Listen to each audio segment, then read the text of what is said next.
চেহারার দিকে তাকাইলে মায়া লাগে না কেন? তোর চেহারায় উজ্জ্বলতা নাই কেন? সারা রাত কি করছো?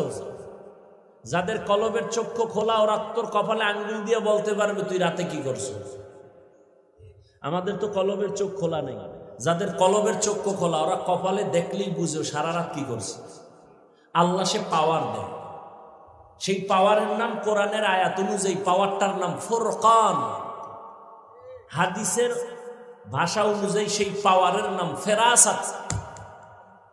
দলিল দিলাম না, শুধু এতটুকু বলে গেলাম, কারণ ভালো কথা বলারও মানুষ নাই, বুঝারও মানুষ নাই, বিরোধিতা করার মানুষ আছে।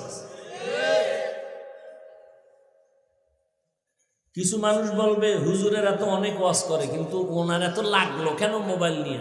হুজুর বাদ দাও, তারপরে আকাম বাদ দিবে না এই জাতি। হুজুর বাদ দিবে, আকাম বাদ দিবে না, চলবে, এটা আনলিমিটেড চলবে। যেটা লইয়ে মরি। বিয়া টিয়া করিস না যুবকরা, খবরদার, ওইটা বাদ দিয়া রোজা রাখিস, কারণ তোর কপালে বউ নাই। তুই বউয়ের হক আদায় করতে পারবি না, বিপদ আর একটা কান্দে লবি, দরকার কি? কয়দিন পর তোরে তুই ভাগবে, দরকারটা কি? হুদে একটা বিপদ কান্দে নেওয়া। মোবাইলে যা করতেছো বাস এটা বোনাস, এরপরে দেখ মরতারুনি তাড়াতাড়ি। আর একটা মাইয়ার জীবন নষ্ট করে আবার একটা বোঝা কান্দে নিবি, এরপরে একটা মাইয়া বলা হেডিরে কান্দাবি, কি দরকার?